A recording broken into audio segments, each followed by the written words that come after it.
মিলির বিয়ে হয় গ্রাম থেকে শহরে আসা এক অল্প শিক্ষিত কিন্তু ধনী টাইলস ব্যবসায়ীর সঙ্গে।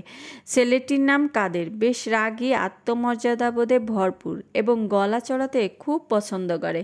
কাদেরের মা ময়না বেগম তার একমাত্র ছেলের প্রতি এতটাই আবেগে অন্ধ যে বউয়ের সামান্য ভুলেও গায়ে আগুন ধরে যায়।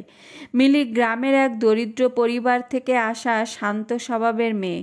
তার ভাষা মিষ্টি, ব্যবহার কোমল। বিয়ের পরই বুঝে যায় সে যেন এই বাড়ি নয়, এখানে যেন সে সব সময় এক বহিরাগত।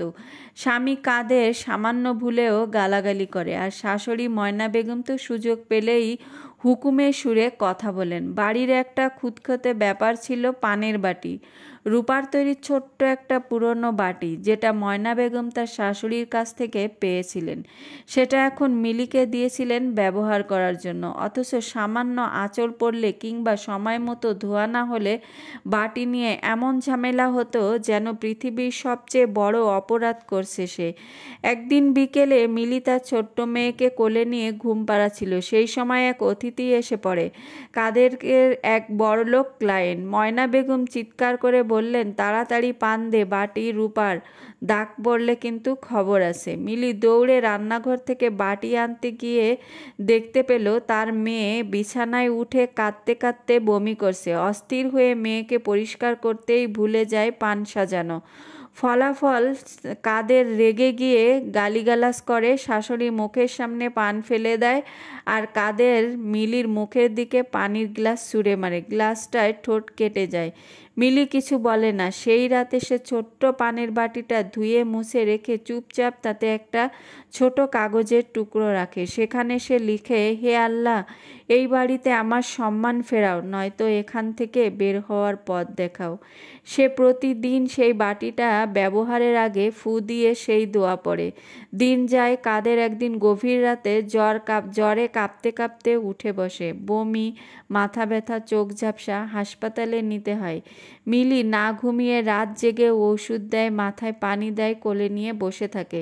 শাশুড়ি দেখে এই মেয়েটার তার ছেলেকে মা থেকেও বেশি আগলে রাখে। 2 সপ্তাহ পর কাদের কিছুটা সুস্থ হলে শাশুড়ি তাকে জিজ্ঞেস করে, তোর বউ যদি সত্যিই খারাপ হতো তবে এই 2 সপ্তাহ তোকে এতটা আগলে রাখতো? কাদের চুপ করে থাকে। আরও কয়েকদিন পরে ময়না বেগম অসুস্থ হয়ে পড়েন। মিলি তখন দৌড়ে ডাক্তার আনে, ওষুধ খায়, গোসল করায়, এমনকি ভোরে উঠে হাতের পিঠে সেঁক দিয়ে দেয়। একদিন ময়না বেগম মিলির হাতে সেই পানের বাটিটা তুলে দিয়ে বলে, এইটা আমার নয়, এখন থেকে এটা তোর। কিন্তু শুধু বাটিটা নয়, এই সংসারও তোর। তুই এই সংসারের মুখ উজ্জ্বল করেছিস বউ, আমাকে ক্ষমা করে দিস। ঠিক তখনই কাদের মিলির সামনে এসে দাঁড়িয়ে বলে, তোমার মুখের এই কাটা দাগটা আমি ভুলতে পারি না। আমি জানি আমি বড় ভুল করেছি, কিন্তু এখন বুঝি রাগ মানে শক্তি না, রাগ মানে দুর্বলতা। তুমি শক্তিশালী কারণ তুমি প্রতিশোধ না নিয়ে শুধু ভালোবাসা দিয়ে সব পাল্টেছো, আমাকে বদলে দিয়েছো। এখানেই শেষ নয়। রূপার পানের বাটি আজও আছে মিলির ছোট্ট কাচের আলমারিতে, কিন্তু তার ভেতরে আর পান থাকে না, থাকে সেই দোয়াটাই, একটা নতুন কাগজে লেখা। যার ভেতরে ধৈর্য থাকে তার বাইরে সম্মান আসবেই। আসসালামু আলাইকুম, কেমন আছেন সবাই? আশা করছি ভালো আছেন। আমিও আলহামদুলিল্লাহ। তো মিলির গল্প বলতে বলতে আমি আমার রান্নাটাও শেষ করে নিলাম। কেমন লাগলো সব মিলিয়ে আপনাদের কাছে অবশ্যই কমেন্ট করে জানাবেন। আজকে এই পর্যন্তই। আবার ফিরে আসবো নতুন কোনো গল্প নিয়ে, নতুন কোনো রান্না নিয়ে। সেই পর্যন্ত সবাই ভালো থাকবেন। আল্লাহ হাফেজ।